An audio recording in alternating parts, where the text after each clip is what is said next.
Auzu billahi minash shaitanir rajim. Bismillahir rahmanir rahim. Iman. Kalima Tayyiba. Abdullah ibn Amr ibn As radiallahu anhuma narrates that Rasulullah sallallahu alayhi wasallam said, "Verily, the Iman in your hearts becomes worn just as clothes become worn out and tattered. So keep on asking Allah to renew the Iman in your hearts." Mustadrak Hakim.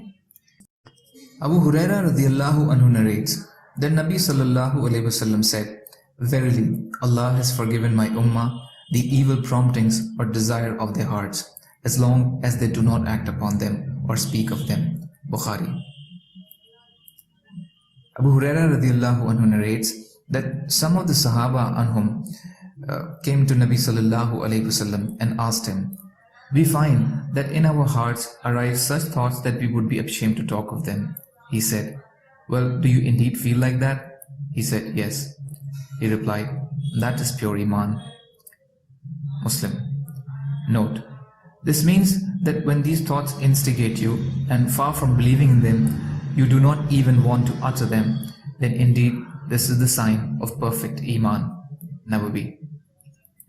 Abu Huraira radiallahu anhu narrates that Rasulullah sallallahu alayhi wasallam said, "Testify frequently La ilaha illallah," meaning none is worthy of worship except Allah, before a barrier, meaning death or illness, comes between you and it. Musnad Abu Ya'la, Targhib. Usman ibn Affan radiallahu anhu narrates that Rasulullah sallallahu alayhi wasallam said, "He who died knowing and believing that there is none worthy of worship except Allah will enter paradise." Muslim. Uthman ibn Affan radiallahu anhu narrates that Rasulullah sallallahu alayhi wasallam said, "He who died knowing that Allah is true and He exists will enter paradise." Musnad Abu Ya'la. Ali radiallahu anhu narrates that Nabi sallallahu alayhi wasallam said in a hadith Qudsi that Allah Ta'ala says, "Indeed, I am Allah, there is none worthy of worship except me. He who acknowledges my oneness enters my fortress, and he who enters my fortress is safe from my punishment." Shirazi, Jami' al-Saghir. Mahful Rahimullah narrated that a very old man with eyebrows drooping over his eyes came and said, "O Rasulullah, a man who had betrayed, fornicated, and not left any wish or slightest desire, whether permitted or forbidden, but fulfilled it, if his sins were distributed amongst the entire population of the world, they would be destroyed thereby. Can his turning with repentance be accepted?"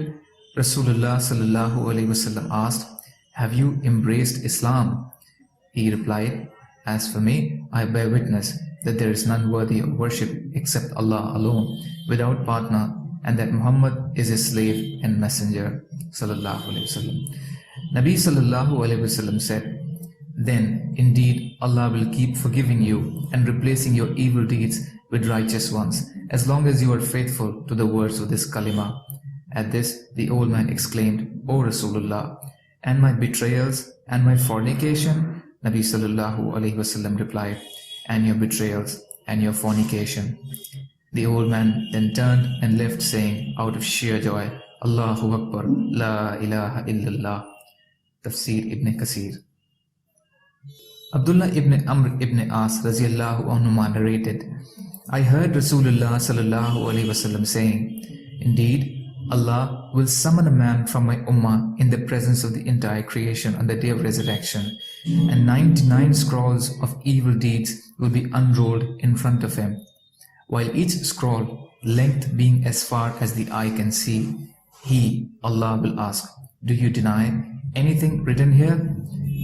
Have my scribes done any injustice to you?' He will say, 'No, my Rabb.' Allah will say, 'Have you got any excuse for it?' He will reply, 'No, my Rabb.' Allah will say, 'We have with us a good deed of yours, and verily, today no injustice will be done to you.' Then a piece of paper will be brought forth. Written therein will be these words, 'Ashhadu an la ilaha illallahu wa ashhadu anna Muhammadan abduhu wa rasuluhu.' I bear witness that there is none worthy of worship except Allah, and I bear witness that Muhammad is his slave and messenger." Then Allah will say, "Go and have it weighed." He will say, O my Rabb, what is the weight of this paper as compared to all of these scrolls? Allah will say, indeed, there will be no injustice to you. The scrolls will then be placed in one pan of the scale and the piece of paper in the other pan. Thereupon, compared to the weight of the piece of paper, the pan of scrolls will begin to fly, and nothing can outweigh the name of Allah. Tirmidhi. Abu Amr al-Ansari radiyallahu anhu narrates that Nabi sallallahu alayhi wasallam said, I bear witness that there is none worthy of worship except Allah, and that I am His messenger. Any slave of Allah who meets Allah with his belief, this kalima will keep him away from fire on the day of resurrection.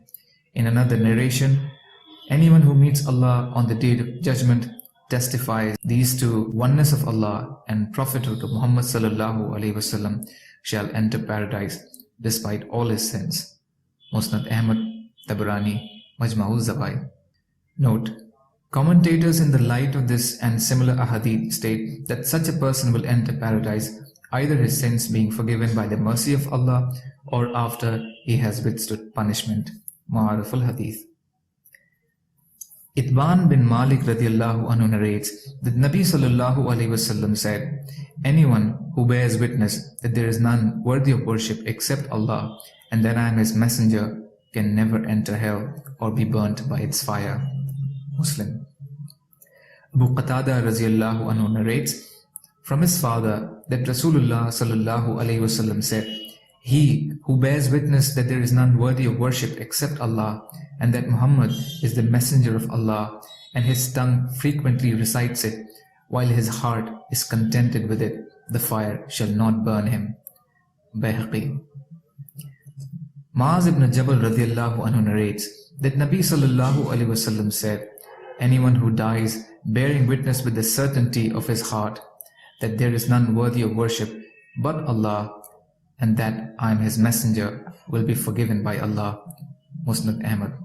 Anas bin Malik radiyallahu anhu narrates that Rasulullah sallallahu alaihi wasallam said, while Mu'az radiyallahu anhu was riding behind him on the same camel's saddle, O Mu'az ibn Jabal, Mu'az replied, here I am at your service, may you be blessed, O Rasulullah. He again said, O Mu'az. He again replied, here I am at your service, may you be blessed, O Rasulullah. This happened thrice. Then Rasulullah sallallahu alaihi wasallam said, anyone who bears witness that there is none worthy of worship except Allah and that Muhammad is His messenger truthfully from his heart, then Allah will forbid him from the fire. Mu'adh said, O Rasulullah, should I not inform people that they may rejoice? He replied, consequently, they will depend on this alone and give up their good deeds. However, Mu'adh radiyallahu anhu narrates this hadith at the time of his death for the fear of sin of concealing knowledge. Bukhari. Note: commentators give two explanations to the ahadith in which hellfire is forbidden. Only on bearing witness of La ilaha illallah Muhammadur Rasulullah, there is none worthy of worship except Allah, and Muhammad is the messenger of Allah. One is deliverance from eternal punishment of hell. That is, they would not be in hell forever like unbelievers or polytheists, though they would be in hell for such time until punishment for their sins is over. The second meaning is that bearing testimony to La ilaha illallah Muhammadur Rasulullah encompasses the whole of Islam. One who testifies to this truly and truthfully and thoughtfully will indeed mold his life according to the tenets of Islam. Mazahir Haq. Abu Huraira radiyallahu anhu narrates that Rasulullah sallallahu alaihi wasallam said, he will be the most blessed by my intercession on the day of resurrection who says La ilaha illallah with all the sincerity of his heart. Bukhari. Subhanallahi wa bihamdihi, subhanaka Allahumma wa bihamdika, ashhadu an la ilaha illa anta astaghfiruka wa atubu ilayk. Subhanaka rabbil izzati amma yasifun wa salamun alal mursaleen walhamdulillahi rabbil alameen bi rahmatika ya arhamar rahimin.